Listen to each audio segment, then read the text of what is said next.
우리의 평범한 일상이 거대한 폭풍의 눈 한가운데에 있다는 사실을 여러분은 알고 계셨습니까?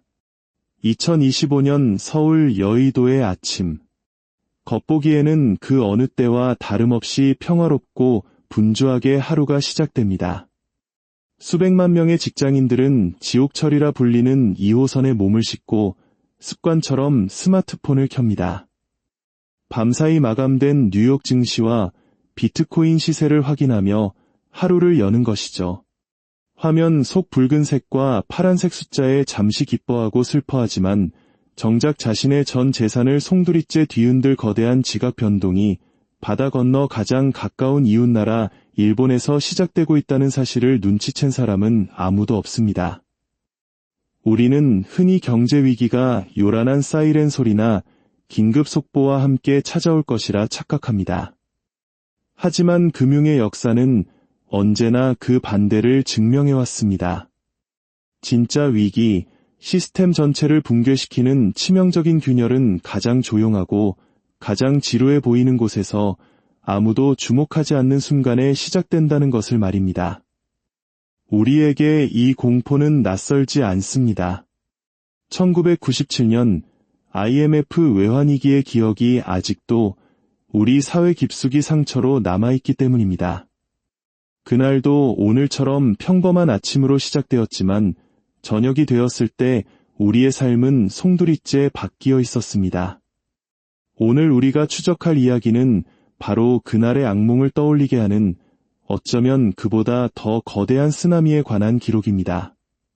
서울에서 비행기로 불과 2시간 거리, 일본 도쿄 니혼바시에 위치한 일본은행의 지하 벙커 회의실. 진짜 공포는 단순히 이자가 늘어나는 수준의 문제가 아닙니다. 바로 환율이라는 괴물이 깨어났기 때문입니다. 금리가 오르면 그 나라 돈의 가치는 오릅니다. 즉, 엔화 가치가 폭등하기 시작한 것입니다. 예를 들어 한 기업이 100억엔을 빌렸다고 가정해 봅시다. 빌릴 당시 환율이 100엔당 900원이었다면 갚아야 할 원금은 900억 원입니다. 하지만 엔화 가치가 폭등해 100엔당 1100원이 되는 순간 갚아야 할 원금은 아무것도 하지 않았는데도 1100억 원으로 불어납니다. 앉은 자리에서 200억 원의 빚이 추가로 생기는 것입니다. 이것이 바로 환차손의 공포입니다. 한 해 내내 피땀 흘려 벌어들인 영업이익을 환율 변동 한 방에 모두 날려버리는 것을 넘어 기업의 존립 기반마저 흔드는 재앙입니다. 지금 이 순간 서울의 수많은 기업 재무팀은 폭증하는 빚을 막기 위해 비상회의를 열고 있으며 이는 곧 투자 축소와 고용 동결이라는 실물 경제의 혹한기로 이어질 수밖에 없습니다. 하지만 이 혼돈은 이제 시작에 불과합니다. 일본의 금리 인상은 지난 수십 년간 전 세계 자산시장을 떠받치던 엔 캐리 트레이드라는 거대한 대매 균열을 일으킨 것과 같습니다. 약 1조 3천조 원에 달하는 이자가 싼 엔화를 빌려전 세계의 주식, 채권, 부동산에 투자했던 거대한 자금들이 이제 일제히 일본으로 돌아가기 위해 출구로 몰려들기 시작한 것입니다. 오전 10시 30분. 이 거대한 자금의 역류는 인간의 감정이 배제된 월스트리트의 초단타 매매 알고리즘에 의해 기계적으로 실행됩니다. 일본 금리 인상, 엔화 가치 상승. 이 두 가지 변수가 입력되자마자 알고리즘들은 청산, 에퀴리티이라는 단 하나의 명령을 수행합니다. 그 결과는 참혹했습니다. 아시아 증시가 도미노처럼 무너집니다. 일본 니케이 지수는 1987년 블랙먼데이 이후 최악의 폭락을 기록하고 그 충격파는 곧바로 가상자산 시장으로 번집니다. 싼 돈의 힘으로 1억 원을 넘보던 비트코인은 순식간에 30% 이상 폭락하며 투자자들을 공포로 몰아넣습니다. 전 세계 금융시장의 모니터가 온통 핏빛 하락 화살표로 뒤덮이는 데 걸린 시간은 불과 4시간.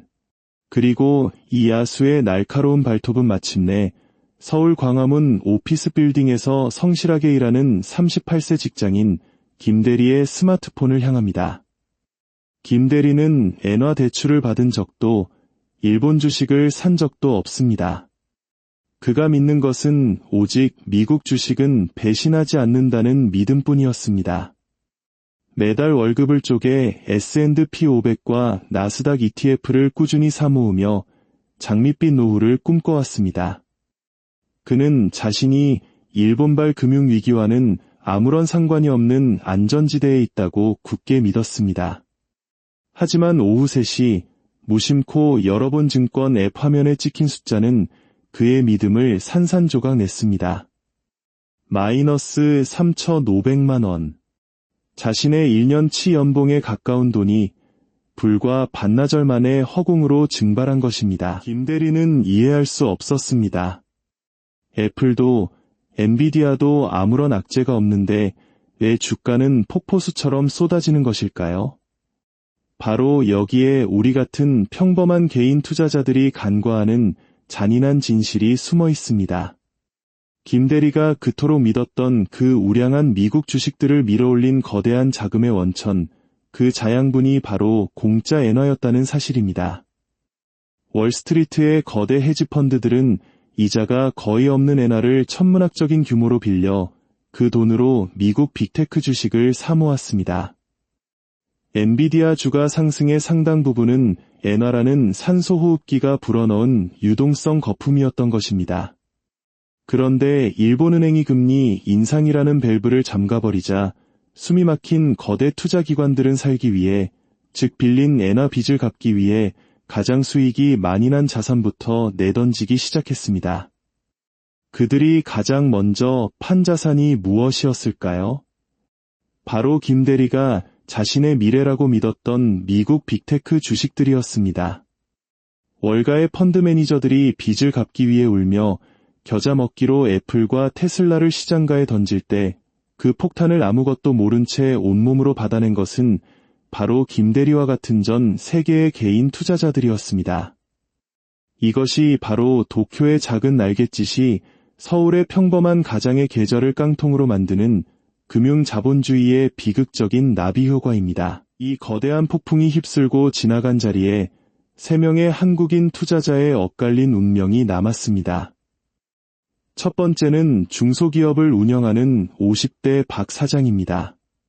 그는 위험을 즐기는 투자자였습니다.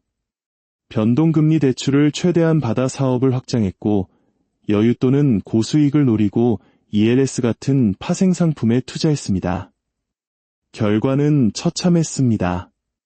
금리가 폭등하자 대출 이자는 감당할 수 없는 수준이 되었고 주가지수가 폭락하면서 ELS는 원금의 절반 이상이 사라지는 녹인 구간에 진입했습니다. 그는 지금 부도의 공포에 떨고 있습니다. 두 번째는 앞서 본 30대 직장인 김 대리입니다. 그는 군중을 따라가는 투자자였습니다. 남들이 좋다고 하는 미국 주식에 영끌하여 투자했지만 이기에 대한 대비는 전혀 없었습니다. 폭락장이 오자 공포를 이기지 못한 그는 결국 가장 낮은 가격에 모든 주식을 팔아버리는 패닉 셀링을 하고 말았습니다. 마지막 세 번째 인물은 40대 전문 투자자 이 실장입니다.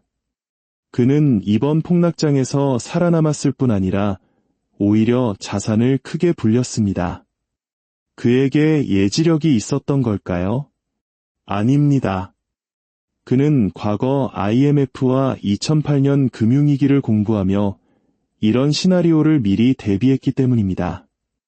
그의 포트폴리오에는 주식뿐만 아니라 이기시 가치가 오르는 달러 현금과 엔화 예금이 충분히 있었습니다.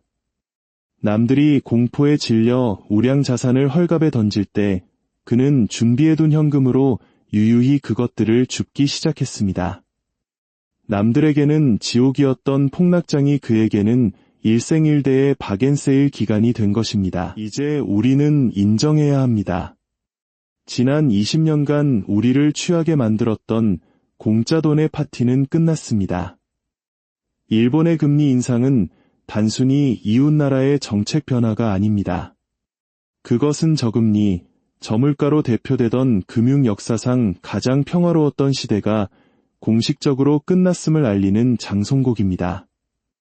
앞으로 우리가 마주할 세상은 더 비싼 이자를 내야 하고 더 극심한 변동성을 견뎌야 하며 예측 불가능한 위기가 수시로 찾아오는 초불확실성의 시대가 될 것입니다. 이런 격변의 시대에 살아남기 위해 우리는 무엇을 해야 할까요? 첫째, 감당할 수 없는 빚을 줄여야 합니다. 빚을 줄이는 것 자체가 지금 시대 최고의 투자입니다. 둘째, 현금을 쓰레기 취급하지 마십시오.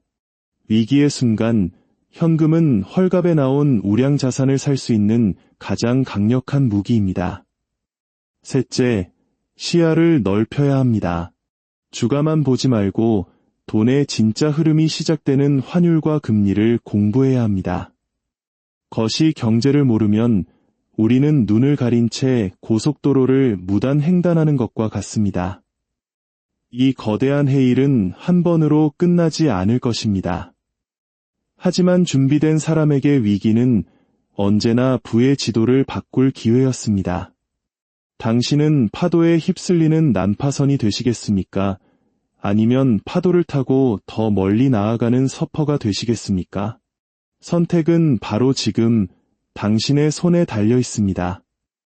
오늘 우리가 나눈 이야기가 혼란스러운 시장 속에서 여러분의 소중한 자산을 지키는 견고한 등대가 되기를 진심으로 바랍니다. 앞으로도 저희와 함께 금융시장의 이면을 꿰뚫어보는 통찰력을 얻고 싶으시다면 구독과 좋아요를 통해 저희의 여정에 동참해 주십시오. 여러분의 응원은 저희가 더 깊이 있고 유용한 콘텐츠를 만드는데 가장 큰 힘이 됩니다. 시청해 주셔서 감사합니다.